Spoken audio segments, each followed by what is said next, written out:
Assalamualaikum warahmatullahi wabarakatuh. Hari ini Yudarta kedatangan tamu yang spesial. Di sini ada Ning Hilma Anis. Assalamualaikum Ning. Waalaikumsalam. Lucu nggih? Alhamdulillah, tambah sehat tambah besar. Besar tanda makmur nih. Amin, amin, Alhamdulillah kita senang sekali kerawuan jenengan di Yudarta. Yudarta ini berada di lingkungan pesantren. Jadi mohon maaf kalau saya ada ngomong-ngomong Jawanya, karena sudah terbiasa ngomong Jawa sama adik-adik santri. Jadi kita ingin berbicara tentang literasi nih. Kita sudah tahu semua bahwa jenengan itu punya karya yang fenomenal, Hati Suhita dan kawan-kawannya, bukunya banyak ya. Itu menurut jenengan, kenapa sih literasi itu harus dibudayakan? Literasi harus dibudayakan ya, terutama di pesantren itu nih sebenarnya. Sederhana sih, saya itu berangkat dari nasihatnya Semar, ya, tokoh idola saya di pewayangan. Ojo mati tanpa aran, jangan mati tanpa nama, jangan mati sebelum punya karya. Konteksnya kalau santri, jangan boyong sebelum bisa menulis kayak gitu. Ya, karena sekarang itu medan dakwah sudah bergeser ya. Kalau dulu bilhal, kemudian bilisan, sekarang sudah bilkolam gitu. Jadi semakin terjal nih. Semakin terjal. Jadi sebenarnya literasi sama pesantren itu sangat terkait nih. Sangat terkait. Kalau tidak ada literasi, bagaimana pesantren yang mau dikaji apa? Kalau ulama-ulama dulu tidak berkarya, apa yang kita pelajari? Jadi semangat-semangat itu yang memang harus kita tumbuhkan. Kalau dulu santri-santri itu tugasnya cuma ngaji gini. Kalau sekarang sudah, karena zamannya sudah seperti sekarang, santri tidak hanya ngaji tok kewajibannya, tapi harus wajib belajar menulis. Harus wajib belajar menulis. Kalau perlu itu dimasukkan kurikulum atau bagaimana, yang penting semua santri harus punya keterampilan menulis. Nah itu ya, jadi perhatikan, jangan boyong dulu sebelum bisa menulis. Jadi kalau di pesantren yang di sini kita kan ada mu'alimin mu'alimat ya. Ya, jadi tingkatan madin itu ada ibtidak, kemudian ada mu'alim mu'alimat. Biasanya di tugas akhir itu ada TA, bikin karya ilmiah. Ya, sebenarnya itu upaya kami juga untuk membangkitkan budaya literasi. Iya. Menurut jenengan sebenarnya budaya literasi itu misalnya kan ada pasang surutnya ya. Itu apa penyebabnya pasang surutnya itu? Kalau penyebab pasang surutnya itu sebenarnya alamiah, di mana-mana terjadi pasang dan surut. Tetapi memang saya harus jujur, literasi itu tidak bisa hanya menjadi beban atau tanggung jawab santri dan murid. Tapi terutama literasi itu adalah juga harus dorongan yang kuat dari pengasuh. Gitu. Kalau boleh saya sedikit cerita, dulu di Tambak Beras itu tempat saya mondok, kebetulan memang Bu Nyai itu sangat support ke santri-santri, terutama dalam literasi. Contohnya kami itu dibikinkan kamar, namanya kamar Departemen Penerangan, karena waktu itu tahun itu masih eranya Pak Hermoko ya, gitu Ning, 5 orang isinya, salah satunya saya, dibeliin komputer 5, kemudian beliau itu sampai saking supportnya, ini gambaran supportnya beliau, ini mobil, ini supirnya, kamu kalau mau reportase kemana-mana atau mau ke percetakan pakai mobil ini, cacaknya ini. Terus beliau sampai segitu. Beliau sampai izin ke Mbak pengurus itu, Mbak, 5 orang ini adalah santrinya Abah yang ngaji dalam bentuk lain.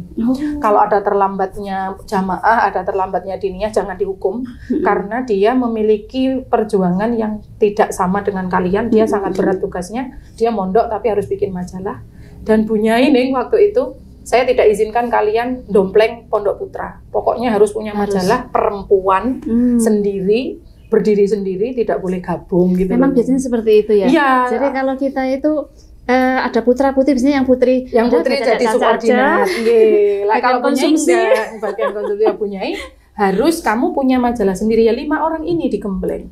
Kemudian ketika kita mondok itu berarti usia aliyah, nggak tahu sudah berapa majalahnya, banyak sekali, dan buletin. Kita sama Bunyai dibikinkan kegiatan namanya Ikatan Penulis Muda kayak gitu. Di Jogja, saya kuliah di Jogja, begitu yang lain masih belajar 5W1H, kita sudah pengalaman nih, sudah berapa kali bikin majalah. Jadi sempat ketemu dengan siapa saja nih ketika di pondok dulu? Mewawancarai siapa saja? Waktu itu Yai Kholil, terus Yai siapa? Yai Sultan atau siapa saya lupa. Pokoknya kiai-kiai, terutama Kiai Asaidiah sendiri. Tapi kan itu proses pembelajaran gitu nih ya. Bu Nyai juga akhirnya saya jadi sampai sekarang jadi paham bahwa sebagai pegiat literasi, pesantren, saya jadi paham bahwa literasi itu tidak akan maju kalau tidak didukung sepenuhnya oleh pengasuh gitu. Makanya memang itu menjadi PR kita semua gitu. Mau sengotot apapun santrinya, mau sesemangat apapun, kalau pengasuh tidak support sulit. Betul, gitu. betul. Iya. Bu Nyai itu dulu tuh perjuangannya itu sampai kita didatangkan jurnalis-jurnalis dari Jogja, dari Malang. Bu Nyai sampai bilang, 5 santri saya ini kamu jangan pulang sebelum 5 santri saya ini, isi kepalamu tuh pindah ke 5 santri saya ini. Jadi sampai bisa nih. Oh, benar-benar dilatih sampai bisa. Nanti ada upgradingnya, ada tingkatan pelatihannya. Betul-betul kita sampai bisa layout sendiri. Di masa itu masih era disket. Oh iya ingat benar itu saya. Kita sedang ya, jadi begitu saya kuliah, teman-teman seangkatan masih belajar yang dasar-dasar, kita sudah mentor nih. Sudah saya afiliasi dengan dulu Mata Pena dan Asia Foundation dulu. Akhirnya saya jadi pelatih jurnalistik se-Jawa Bali di usia masih semester 2 atau 3. Masya Allah. Karena di pondok sudah khatam ya kayaknya. Dan memang nih pijakan menurut saya ya, pijakan paling kuat untuk bisa menulis kalau alumni pesantren itu sebenarnya adalah jurnalistik. Santri ya, ini teman-teman yang ada di rumah dan penonton semuanya ini, santri kalau mau menekuni jurnalistik kelak pinter dia, kalau nulis tulisannya enak banget gitu, dibaca jadi mengalir gitu. Jadi memang sangat penting untuk menekuni dunia jurnalistik itu. Beda loh Ning nanti hasilnya yang basicnya penulis itu dari jurnalistik sama enggak gitu. Maka teman-teman harus menekuni itu namanya. Jadi memang mengisi isi kepala kita dengan banyak sekali pengetahuan itu penting Ning ya. Iya. Agar kalau di kepala kita kosong, apa yang mau dituliskan gitu ya. Jadi banyak baca. Salah satu ya. Minta ujangan Ning. Ya, jenengan kan sudah penulis senior nih. Minta ujangan yang bisa dijadikan sebagai motivasi untuk adik-adik dalam meneliti atau memulai bagaimana menulis seperti itu di dalam dunia literasi. Sebenarnya sederhana ya. Kita ingat nasihatnya orang-orang Jawa itu ya, kelungsu-kelungsu watan udu itu ya. Sebenarnya motivasi itu tuh walaupun sederhana tapi itu bisa kita pakai. Kelungsu itu kan isinya buah asam yang hitam, nggak ada harganya lah kalau dibanding intan permata ya nih.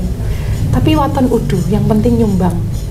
Dalam konteks literasi, yang penting kita tuh nulis walaupun sedikit, walaupun itu sederhana, walaupun itu hanya 1 judul, lalu nyumbang karya itu di jagat literasi, daripada hanya tenggelam dalam angan-angan berbuat banyak. Daripada kita capek-capek berdebat soal makna literasi, definisi literasi, berdebat tentang bagaimana minat baca orang di Indonesia itu seperti apa dan seterusnya. Lebih baik kita menulis gitu. Jadi kayak 1000 langkah itu akan bisa dicapai dengan 1 langkah. Terus kemudian yang kedua kita ingat nasihatnya Imam Ghazali. Beliau berkata, kalau kau bukan anak raja dan kau bukan anak ulama besar, maka menulislah. Saya sudah membuktikan itu di Suhita ya, terutama setelah Suhita masuk ke alih visual menjadi film gitu ya. Ternyata memang namanya santri itu kan hidupnya memang banyak doa dari masyayikh ya, banyak keberkahan yang mengikuti santri. Ternyata memang betul orang itu kalau mau menulis, dia akan mendapatkan kehormatan, kemakmuran, ketentraman, cinta kasih, persahabatan, bahkan kemasyhuran seperti yang diterima oleh anak raja dan anak ulama besar. Kayak gitu. Masya Allah, luar biasa. Yang ketiga mungkin kita ingat nasihatnya Pramudia ya, setinggi apapun sekolahmu, kalau kau tidak menulis maka kau akan tenggelam dan dilupakan sejarah gitu. Karena kita kalau konteksnya di pesantren berarti selama apapun mondokmu ya sia-sia kalau tidak menulis gitu. Makanya harus belajar kayak gitu. Ya baik, terima kasih Neng. Sangat bermanfaat sekali dan sangat menginspirasi. Semoga adik-adik nanti bisa nderek ke lampah jenengan dan semoga semakin luar biasa dalam segala hal dan barokah gitu Neng. Sangat senang sekali kami ke Rawuhan jenengan. Terima kasih kesediaannya. Ya, akhiran, assalamualaikum warahmatullahi wabarakatuh.